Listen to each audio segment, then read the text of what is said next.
اللہ تبارک و تعالی اس دنیا کے اندر بہت سارے لوگوں کو منصب اور مقام عطا فرماتا ہے۔ بہت سارے لوگ ایسے ہوتے ہیں جنہیں اللہ تبارک و تعالی زندگی میں بڑے بڑے مواقع عطا کرتا ہے۔ وہ چاہیں تو اس موقع سے اپنے ذاتی مفادات حاصل کریں اور چاہیں تو ان اچھے مواقع کو ملت کی، مذہب کی، قوم کی خدمت کے لیے وقف کر دیں۔ کچھ لوگ ایسے ہوتے ہیں کہ جو کسی مقصد کے حصول کی طرف سفر تو کر رہے ہوتے ہیں لیکن اس کے پیچھے زیادہ تر ان کے ذاتی مفادات کار فرما ہوتے ہیں اور وہ اپنے دنیاوی مقاصد کے لیے، اپنے اور اپنے خاندان کے دنیاوی فوائد کے لیے کوشش کر رہے ہوتے ہیں۔ ایسے لوگ بھی محدود رہ جاتے ہیں، ان کی سوچ بھی محدود رہ جاتی ہے اور کئی دفعہ کچھ تھوڑی دیر کے لیے ان کے نام ابھرتے ہیں اور پھر ہمیشہ کے لیے دب جاتے ہیں۔ کچھ لوگ ایسے ہوتے ہیں جو زندگی کے اندر اللہ کے لیے، اللہ تعالیٰ کی رضا کے لیے، رسول پاک صلی اللہ تعالیٰ علیہ وسلم کی خوشنودی حاصل کرنے کے لیے، دین کی، ملت کی، ملک کی سربلندی کے لیے آگے آنا چاہتے ہیں۔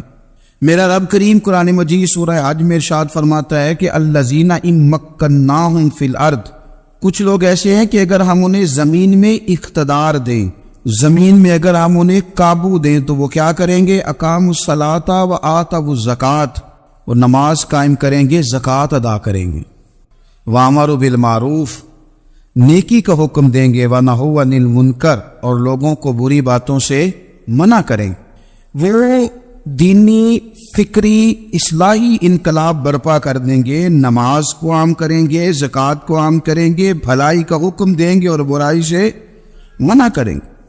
اللہ تبارک و تعالیٰ نے ان لوگوں کو جب اقتدار دیا، وہ کون لوگ تھے؟ سیدنا صدیق اکبر، حضرت فاروق اعظم، سیدنا عثمان غنی، حضرت مولا علی رضوان اللہ تعالی علیہم اجمعین۔ اللہ نے جب ان لوگوں کو اقتدار دیا زمین کے اندر، اللہ تبارک و تعالی نے انہیں نبی پاک علیہ الصلاۃ والسلام کی نیابت کے لیے چنا، تو ان لوگوں نے یہ انقلاب برپا کیا، نمازیں عام ہو گئیں، شوق سے لوگ صدقات و خیرات دینے لگے، بھلائی عام ہوئی، برائی کا کلا کما کیا گیا۔ ہمارے ہاں بھی لوگ احتساب کی باتیں کرتے ہیں، ہمارے ہاں بھی لوگ کہتے ہیں کہ میں رشوت خوری کو، کرپشن کو، ناجائز چیزوں کو ہمیشہ کے لیے جڑ سے اکھیڑ پھینکوں گا۔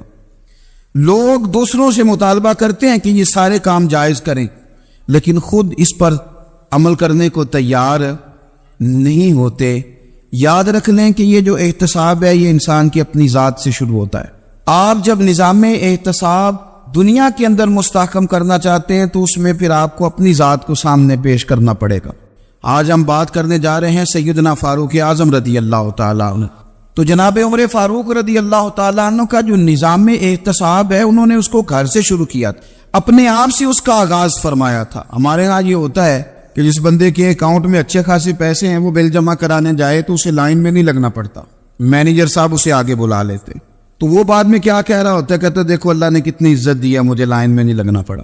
بھائی لائن میں لگنا تو آپ کا یہ تھا کہ آپ سمجھتے ہیں کہ سارے مسلمان ہیں، مومنین ہیں، برابر ہیں، تو میں کسی کو تکلیف میں مبتلا نہ کروں۔ جب آپ آگے چلے گئے تھے تو آپ نے بہت سارے لوگوں کا حق مارا تھا، وہ لائن میں جو لگے ہوئے تھے ان کا وقت لمبا ہو گیا تھا۔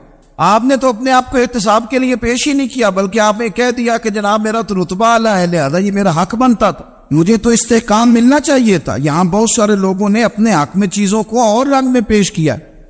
سیدنا فاروق اعظم رضی اللہ تعالیٰ عنہ نے اس نظام احتساب کو اپنے گھر سے شروع فرمایا۔ حضرت عمر فاروق رضی اللہ تعالیٰ عنہ اپنے بچوں سے فرمایا کرتے تھے کہ جب میں حکم لوگوں کو کروں گا نا، اپنی رعایا کو، مسلمانوں کو میں کوئی حکم دوں گا تو تمہیں پہلے اس پر عمل کرنا پڑے گا۔ آپ فرمایا کرتے تھے یاد رکھنا لوگ تمہیں اس طرح دیکھیں گے، لوگ اس طرح تمہیں دیکھیں گے جس طرح گوشت کھانے والا پرندہ گوشت کو دیکھا کرتا ہے۔ چیل گوشت کھاتی ہے تو کیا کبھی اس کو پیغام بھیجنا پڑا ہے کہ تو آجا یہاں گائے مر گئی ہے، بھینس مر گئی ہے؟ خود بخود اس کی نظر ہوتی ہے، وہ پہنچ جاتی۔ جناب عمر فرمانے لگے میرے گھر والوں، میرے بیٹوں، میری بیٹیوں، میری اہلیہ، لوگ تمہیں اس طرح دیکھیں گے جس طرح گوشت کھانے والے پرندے دیکھتے ہیں، لہذا میں جب کسی کو عمل کروں تو پہلے تمہیں اس پر عمل کرنا پڑے گا جب میں کسی کو حکم دوں۔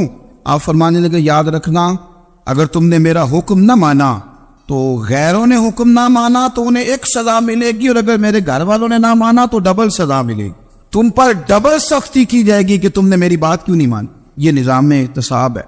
ہم نہ دوسروں کے بچوں کا گلا کاٹ کے اپنے بچوں کی خوشیاں لینا چاہتے ہیں. ہم چاہتے ہیں کہ دوسروں کے بچوں کے حصوں کا مال میرے گھر میں آ جاتا ہے. کچھ لوگوں کی سیاست چل جاتی ہے, کچھ لوگوں کا فریب اور فراڈ کام کر جاتا ہے, لیکن وہ گھر روشن نہیں ہوتے. ان گھروں میں پیسہ ہوتا ہے پر قرار رخصت ہو جاتا ہے. ان گھروں میں آسانیاں اور وسعتیں تو آ جاتی ہیں لیکن ایک دوسرے کا احترام ختم ہو جاتا ہے. سیدنا فاروق اعظم رضی اللہ تعالیٰ عنہ کا یہ طریقہ تھا کہ وہ اپنے بچوں پر سختی کرتے. آپ ہمارے ملک میں یہ نظام ہے, موجودہ حکمران ہو یا ان سے پچھلے, بچے سب کے ملک سے باہر رہتے ہیں. یہاں رہتے ہیں تو محلات میں, باہر جاتے ہیں تو بڑی بڑی آسائشوں میں.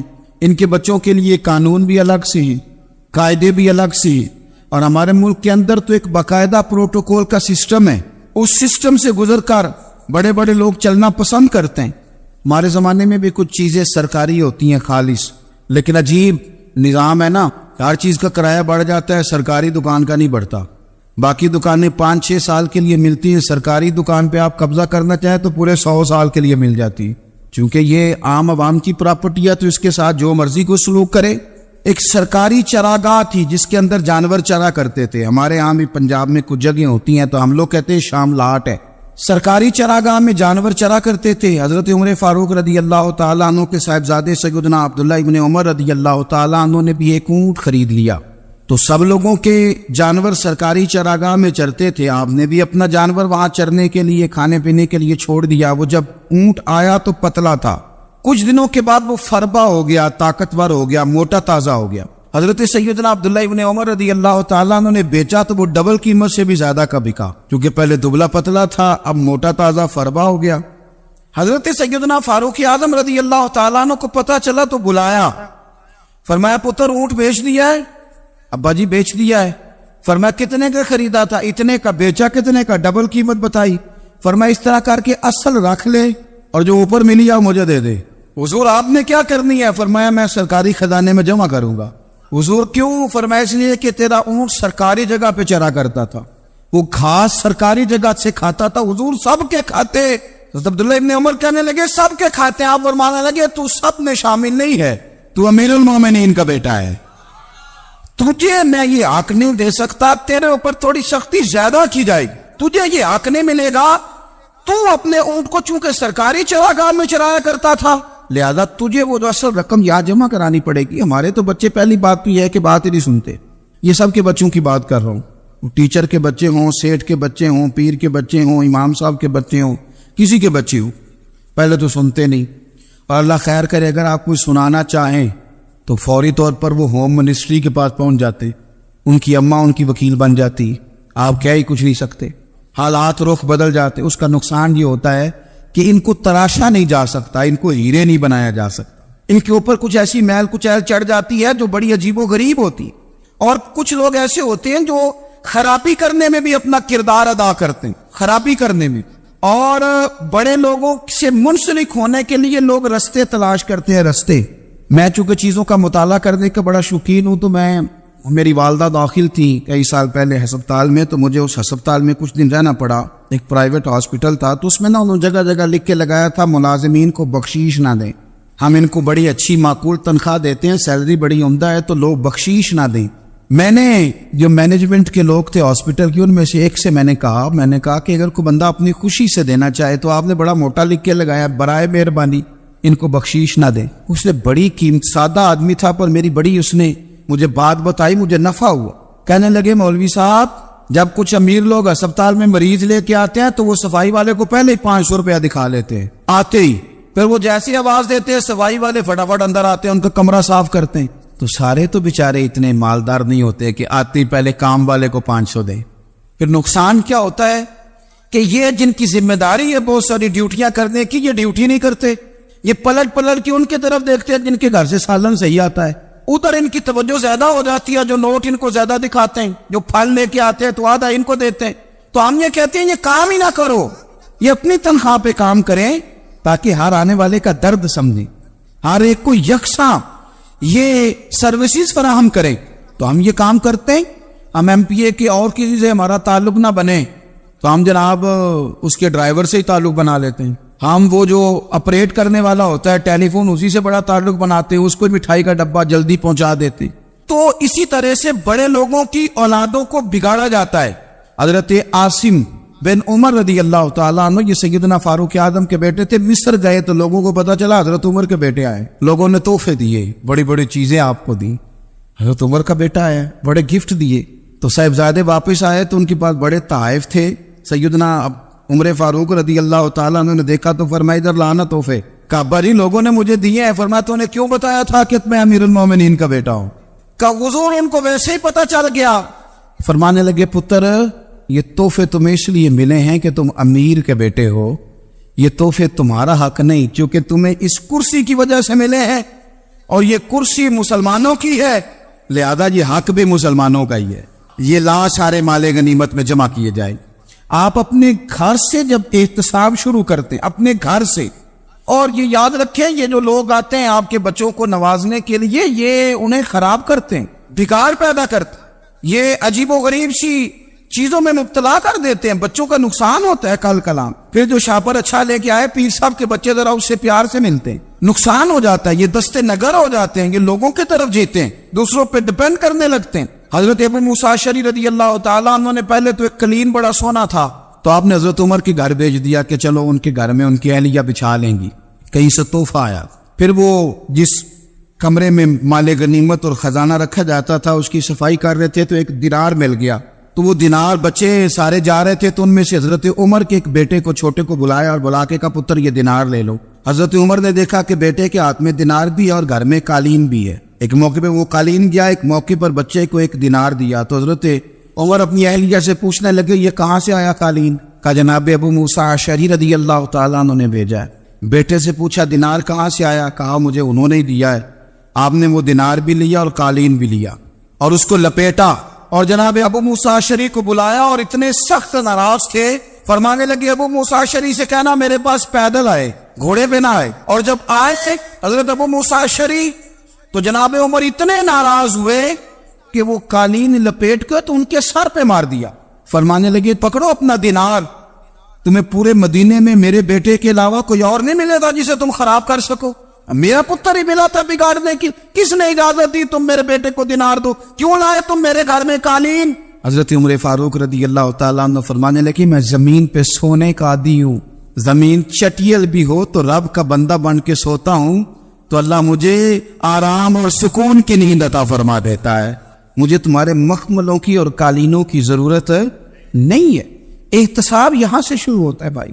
یاز ہم نہ اپنے گھر میں بیٹھ کے مایوس باتیں کرتے ہیں, اور فلانے کے بچے کہاں پہنچ گئے, فلانے کے بعد بڑا پیسہ آ گیا, میں کچے مکان میں رہوں, میں یہ کروں, دیکھو مجھے نہیں سہولی. یہ تو آپ مایوسی والی باتیں کر رہے ہیں, یہ تو آپ کمزور باتیں کر رہے ہیں. یہ تو اس طرح کی باتیں تو ہارے ہوئے لوگ کرتے ہیں. اس طرح کا لب و لہجہ تو ان لوگوں کا ہوتا ہے جو احساس کمتری کا شکار ہوتے ہیں. یہ آپ نے کس طرح کا لب و لہجہ, اور اپنے بچوں کو آپ بھکاری بنا رہے ہیں تاکہ دوسروں کو دیکھ کے تو مایوس ہو جائے. اٹھ باندھ کمر کیوں ڈرتا ہے, پھر دیکھو خدا کیا کرتا ہے. آپ کا جو احساس ہے وہ اتنا خوبصورت ہو, آپ کے لہجے کے اندر اس قدر ٹھہراؤ ہو, آپ کو اطمینان آ چکا ہو, اور آپ کے بچے کبھی بھی کمپیریزن نہ کریں اپنا کسی کے ساتھ, کبھی بھی انہیں کرنے نہ دیں. آپ کبھی وہ کبھی یہ بات نہ کریں کہ فلانے زیادہ اچھا کھاتے پیتے ہیں تو ہم کدھر ہے, کرنے نہ دیں. انہیں بتائیں کہ بیٹا اپنی مٹی پہ چلنے کا سلیقہ سیکھو, سنگ مرمر پہ چلو گے تو پھسل جاؤ گے. ان کو بتائیں کہ جو تمہارے پاس ہے یہ خدا کا عطیہ ہے, اسی پر تم نے قناعت کرنی کبھی بھی. حضرت زید بن حارثہ سے نبی پاک صلی اللہ علیہ وسلم کو بڑا پیار تھا. پھر ان کے بیٹے حضور کے غلام زادے حضرت اسامہ بن زید کے ساتھ بھی حضور بڑا پیار کرتے. لیکن یہ تو مسلمہ حقیقت ہے نا کہ عظمت اور شان تو سیدنا فاروق اعظم کی زیادہ ہے. امت کا اتفاق ہے کہ نبیوں کے بعد سب سے بڑا درجہ جناب صدیق اکبر کا, اور پھر اللہ نے مقام عطا کیا حضرت فاروق اعظم کو. یہ بڑے لوگ تھے. ایک دفعہ مال تقسیم ہو رہا تھا تو حضرت عمر رضی اللہ تعالیٰ عنہ نے نا حضرت اسامہ بن زید کو 4000 دینار دیے اور اپنے بیٹے عبداللہ ابن عمر کو 3000 دینار دیے. تو حضرت عبداللہ ابن عمر گھر جا کے کہنے لگے ابا جی اسامہ میں وہ کون سی خوبی ہے جو میرے اندر نہیں, اور اسامہ کے باپ میں وہ کون سی خوبی ہے جو آپ کے اندر نہیں. تو حضرت عمر کی عاجزی دیکھیے, حالانکہ بالاتفاق دنیا جانتی ہے کہ جناب عمر فاروق رضی اللہ تعالیٰ عنہ افضل ہیں، پھر بھی پتہ اپنے بیٹے سے کیا کہتے ہیں؟ فرماتے ہیں وہ سن یار، وہ خدمت گزار ہیں نبی پاک کے، وہ بھی حضور کے گھر میں ڈیوٹی کرتے، نوکری کرتے، اور ان کے بیٹے بھی حضور کی نوکری کرتے، یہ خدمت گزار ہیں۔ فرمانے لگے اگر تو نے پوچھ لیا تو سن، پھر میری تو رائے یہ ہے کہ تیرے سے زیادہ اسامہ بن زید حضور کی نظر میں پیارے، اور اسامہ کا باپ تیرے باپ سے زیادہ نبی پاک کا پیارا ہے۔ کوئی کمپیریزن کرنے نہیں دیا، بچوں کو کسی ایسی جگہ کھڑے ہونے نہیں دیا۔ فرمایا یہ وجہ ہے، یہ انداز ہے کہ تو زیادہ پیارا ہے۔ حضرت عمر فاروق رضی اللہ تعالیٰ عنہ پسند نہیں کرتے تھے، ذرا برابر بھی پسند نہیں کرتے تھے کہ کوئی شخص اور مال آتا تو اپنے رشتہ داروں کو نوازنے سے بچتے۔ مال غنیمت آتا ہے نا، ہمارے ہاں تو اللہ خیر کرے جب کوئی بندہ کونسلر بنتا ہے، چیئرمین بنتا ہے، تو ٹھیکہ کس کو دیتا ہے؟ کوئی چلو بھتیجا مل جائے، کوئی بانجا مل جائے، کوئی چھوٹا بھائی، اسے بھی کام مل جاتا ہے ساتھ۔ نوازنے پہ لوگ آتے ہیں تو وہ تلاش کرتے ہیں کہ کہاں کو میرا ہے، وہ ٹینڈر ہی ان کے نام کے پاس ہوتے ہیں جن کی طرف ذرا نظر کرم زیادہ ہوتی۔ حضرت عمر فاروق مال تقسیم کر رہے تھے تو بیٹی آگے کہنے لگی ابا جی رشتہ داروں کا بھی حق ہوتا ہے، آپ سب کو دیتے ہیں، آپ کے اپنے آپ کے قریب ہی نہیں آتے۔ تو حضرت عمر فاروق نے کیا لفظ کہے، کیا حقیقت ہے، کیا حسن ہے۔ فرمانے لگے پتر یہ مال تیرے باپ کا نہیں، مسلمانوں کا ہے، جب تیرے باپ کا ذاتی مال ہوگا تو اپنے رشتہ داروں کو دے گا، یہ مسلمانوں کا مال ہے، یہ اسی حساب سے تقسیم ہوگا جو عدل کا حساب ہے، جو ترازو ٹھیک ہے۔ فرمایا تو مجھے یہ مشورہ نہ دے، یہ مسلمانوں کا مال۔ یہاں سے نظام احتساب شروع ہوتا ہے، یہاں سے انسان آگے بڑھتا ہے، اور پھر کوئی تکلف نہیں کسی پر حضرت عمر کا، کوئی چھوٹا ہے یا بڑا ہے۔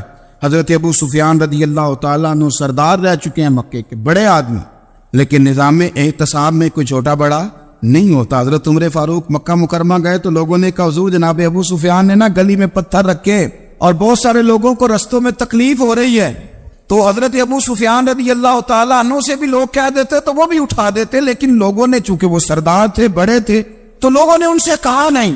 حضرت عمر جب آئے تو کہا تو جناب عمر نے پرواہ نہیں کی، خود آئے جناب ابو سفیان سے کہا یہ پتھر آپ نے رکھے؟ کہا حضور ہاں۔ فرمایا یہ بھی اٹھائیے، یہ بھی اٹھائیے، یہ بھی اٹھائیے۔ جب وہ اٹھا رہے تھے تو حضرت عمر کہہ رہے تھے شکر نہیں اللہ کا کہ عمر کہہ رہے ہیں اور ابو سفیان مانتے جا رہے ہیں، شکر نہیں۔ یہ نظام احتساب ہے کہ بڑا ہو یا چھوٹا ہو، اس کو یہ حق حاصل نہیں ہے کہ مسلمانوں کو وہ کسی تکلیف میں کسی بھی صورت میں مبتلا کرے، کہیں بھی کسی جگہ بھی، اس کو یہ والی اجازت نہیں۔ حضرت سیدنا عمر فاروق رضی اللہ تعالیٰ عنہ۔ پھر ایک اور بات تھی، میں کئی دفعہ یہ بات کہتا ہوں اور مجھے ذاتی طور پر اس کا بڑا تجربہ ہے، کچھ لوگ نا خوشامد پسند ہو جاتے، بڑی عمدہ تعریف کرتے ہیں، اوئے ہوئے ہو پول باندھتے ہیں پورے، آپ کے پاس آئیں گے تو کہیں گے جناب آپ سے زیادہ اچھا بندہ ہی کوئی نہیں، تو وہ نا آپ سے کام نکلواتے ہیں۔ پھر وہ کسی دوسرے کے پاس جاتے ہیں تو اسی طرح کا رویہ وہ دوسروں کے ساتھ کرتے۔ یہ عام لوگوں میں بھی مرض ہوتا ہے، عام لوگوں میں۔ اور بادشاہ وہ بندہ اگر، پھر تو اس کا دل کرتا ہے میں اگر بادشاہ سلامت ہوں تو دو چار بندے دیہڑی پہ رکھ لوں پر میری تعریف ضرور کریں۔ پابندی ہوتی ہے، لوگ یہ کام بڑے شوق سے کرتے ہیں۔ اور شیخ سعدی فرمایا کرتے تھے لکڑی کو گھن کھا جاتی ہے اور بڑے لوگوں کو خوشامد کھا جاتی ہے خوشامد۔ حضرت عمر فاروق رضی اللہ تعالیٰ عنہ اس معاملے میں بڑے مضبوط تھے۔ ویسے مجھے اور آپ کو اچھا کون لگتا ہے؟ ہماری غلطیاں بتانے والا؟ ہمارے ایسا فرمایا کرتے تھے اپنے دشمنوں کی باتوں پر بھی غور رکھو، تمہارے دشمن تمہیں نکھار دیتے ہیں، تمہارے اندر جو کوتاہیاں ہوتی ہیں وہ تمہیں پتہ چل جاتی ہیں کہ یہاں میری اصلاح ہو رہی، ان پر غور کرو وہ کیا کہتے ہیں۔ حضرت عمر فاروق کی تعریف کی ایک بندے نے، کمال تعریف کی، اس کا خیال تھا کہ رزلٹ بڑا شاندار آئے گا، بادشاہ کی تعریف ہوتی تھی تو پھر تھیلی جاتی تھی اشرفیوں کی، کمال رزلٹ آئے گا۔ تو حضرت عمر جب وہ پوری کر چکا نا بات تو فرمانے لگے تو خود بھی ہلاک ہوا اور مجھے بھی ہلاک ہی کر دیا ہے، خود بھی تباہ ہوا ہے مجھے بھی تباہ کر دیا، کس طرح کی باتیں کر رہے۔ ایک بندہ اور آیا اور اس نے آ کے کہا کہ پوری امت میں سب سے افضل ہے فاروق اعظم آپ ہی ہیں۔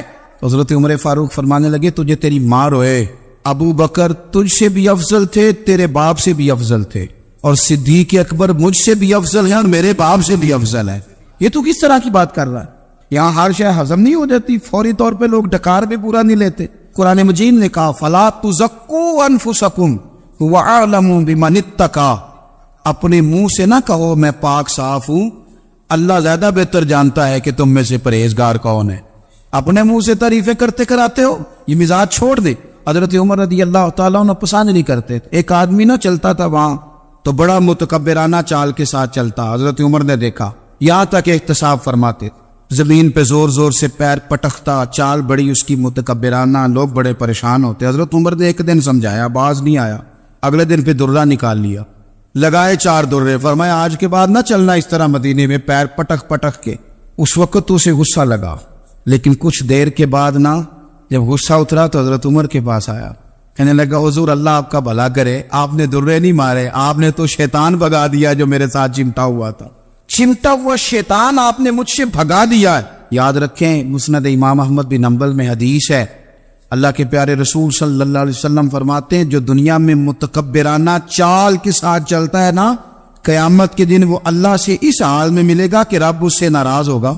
متکبرانہ چال سے نہیں چلیں گے۔ تو حضرت فاروق اعظم رضی اللہ تعالیٰ عنہ کا یہ طریقہ تھا کہ آپ خیال کرتے، اور پتہ کس طرح کا آپ کا مزاج تھا، فرماتے تھے تقسیم کرو، دوسروں کا بھی خیال رکھو۔ جس طرح بندہ دیوانہ وار نہیں لوگوں کا خیال رکھتا کہ بندہ بگڑے کوئی نہ، دیوانہ وار۔ کچھ لوگ تبلیغ کرتے ہیں رسمی، اور کچھ لوگ ایسے ہوتے ہیں جو لوگوں کی اصلاح میں دیوانے ہو جاتے ہیں، ان کی خواہش ہوتی ہے یہاں بھی بندہ ٹھیک ہو جائے، یہاں بھی بندہ ٹھیک ہو جائے، یہاں بھی بندہ ٹھیک۔ کچھ لوگ کڑی نگرانی کرتے ہیں کہ انسان بگڑنے نہ پائے۔ حضرت عمر فاروق رضی اللہ تعالیٰ عنہ نا گوشت والی دکان کے پیچھے جا کے بیٹھ گئے کئی دنوں تک۔ وہ کہنے لگا حضور یہاں کیا ہے؟ فرمایا تو اپنا کام کرنا۔ گوشت والی دکان پہ بیٹھے، کام کر اپنا، نگرانی کرنے لگے حضرت عمر۔ پھر آپ نے نا وہ بندے پکڑ لیے، کون؟ جو 2 دن مسلسل گوشت خریدنے آئے، پکڑ کے کھڑا کر لیا، فرمایا تو کل بھی گوشت لینے آیا تھا؟ حضور ہاں۔ فرمایا آج پھر کھائے گا؟ حضور جی۔ تو آپ فرمانے لگے کیا تیرے محلے سے غربت ختم ہو گئی ہے؟ تیرے رشتہ دار سارے پیٹ بھر کے کھاتے ہیں، تو 2 دن گوشت لینے آتا ہے؟ فرمایا آج کے بعد مسلسل گوشت لینے آیا تو درے سے ماروں گا، خبردار یہ کام نہ کرنا۔ یہاں تک نظام احتساب کا جب خیال رکھا جائے پھر حالات بگڑا نہیں کرتے، پھر وہ قابو میں رہا کرتے۔ حضرت عمر فاروق رضی اللہ تعالیٰ عنہ اس ترتیب کے ساتھ اصلاح کرتے، اس ترتیب کے ساتھ۔ سیدنا فاروق اعظم رضی اللہ تعالیٰ عنہ کی ایک بات آخر میں عرض کرنی ہے، وہ میں بھی اپنے اوپر لاگو کروں، آپ بھی غور کریں۔ حضرت عمر فاروق رضی اللہ تعالیٰ عنہ نے نا خط لکھا حضرت ابو موسیٰ اشعری کو۔ آپ فرمانے لگے یاد رکھنا جو گورنر، جو امیر اپنے رب کریم کی فرما برداری کرتا رہتا ہے نا، اس کی رعایا بھی اس کی فرما برداری کرتی، اور جو لوگ اپنے رب کریم کی فرما برداری چھوڑ دیتے ہیں پھر جنہوں نے ان کی فرما برداری کرنی ہوتی ہے وہ ان کی فرما برداری چھوڑ دیتے۔ آپ نے سپہ سالاروں کو خط لکھے تھے، فوج کے جو جرنیل تھے، کمانڈو تھے، ان کو خط لکھے تھے، فرمایا جو سپاہی نماز نہیں پڑھتا اسے فوج سے نکال دو، اور ساتھ لکھا تھا یاد رکھو جو رب کا وفادار نہیں وہ ہمارا کیسے ہو سکتا ہے، نکال دو ان لوگوں کو، فوج سے الگ کر دو۔ ہم آج جو بے پناہ پریشان ہیں، ہمارے بچے بات نہیں مانتے، شاگرد بات نہیں مانتے، ہم شکوے کرتے ہیں، بے ادبی بڑھ گئی۔ ادب کے ساتھ میں گزارش کروں گا بڑوں کی بارگاہوں میں، جو میری طرح کے بڑے بنے ہوئے ہیں، بزرگوں سے نہیں بات کرتا، ان سے میں کہوں گا کہ ہمیں ایک دفعہ اپنے اوپر بھی تو غور کر لینا چاہیے، کہیں ایسا تو نہیں ہے کہ ہم جب تک اللہ تعالیٰ کے فرما بردار تھے، جب تک ہم تقوی کے معیار پر تھے، ہماری بات ماننے والے ہماری بات مان رہے تھے، کہیں ایسا تو نہیں کہ ہم اس معیار سے ہل گئے ہیں تو اب جو ہمارے فرما بردار تھے وہاں سے ہل گئے۔ حضرت عمر رضی اللہ تعالیٰ عنہ فرمایا کرتے تھے کہ لوگوں کو عجب میں مبتلا نہیں ہونا چاہیے، خود پسندی کا جو ماحول ہوتا ہے اس سے لوگوں کو ہمیشہ نکلنا چاہیے۔ حضرت عمر کے ایک صاحبزادے نے کنگھی کر لی، اچھا لباس پہن لیا تو درہ مارا جناب عمر نے، تو آپ کی بیٹی کہنے لگی ابا یہ تو بالکل جائز ہے، اچھے کپڑے پہننا، اچھا لباس پہننا اور سر میں کنگھی کر لینا، اس پر درہ کیوں مار دیا؟ تو آپ فرمانے لگے بیٹا یہ خود پسندی میں مبتلا ہونے لگا تھا، یہ اپنے آپ کو بہت بھلا سمجھنے لگا تھا، اس کا خیال تھا کہ میں ہی ہوں، میرے علاوہ کوئی نہیں، یہ اس مقام پہ جا رہا تھا جہاں اس کی تربیت رک جاتی، اس لیے درہ مارا ہے۔ ایک دفعہ حکومتی معاملات کے اندر آپ کی اہلیہ نے مشورہ دینا چاہا، بڑے کام بیویاں نہیں کرتی، بڑے بڑے معاملات میں مداخلت نہیں کرتی۔ ہمارے بر صغیر میں وہ بادشاہ نہیں گزرا کہ جو فیصلہ کرتا تھا تو کرسی پہ بیٹھ جاتا تھا اور پردے کے پیچھے اس کی بیوی بیٹھ جاتی تھی، اور جب وہ فیصلہ سنانے لگتا تو یوں گردن پیچھے کرتا اور اہلیہ جو کہتی وہ فیصلہ سنا دیتا۔ لیکن ایک دفعہ خاتون نے ایک آدمی کو حضرت عمر نے معزول کیا تو آپ کی اہلیہ نے اس آدمی کی اہلیہ حضرت عمر کی اہلیہ سے ملی ہوگی، تو خاتون نے ذرا سفارش کرنی چاہیے، تو جناب عمر فاروق رضی اللہ تعالیٰ عنہ کے ہاتھ میں عصا تھا، ڈنڈا تھا، 2-3 دفعہ زمین پہ مارا، فرمایا تمہیں کس نے اجازت دی ہے حکومتی معاملات میں مشورہ دینے کی؟ یہ مشورہ مولا علی دیں گے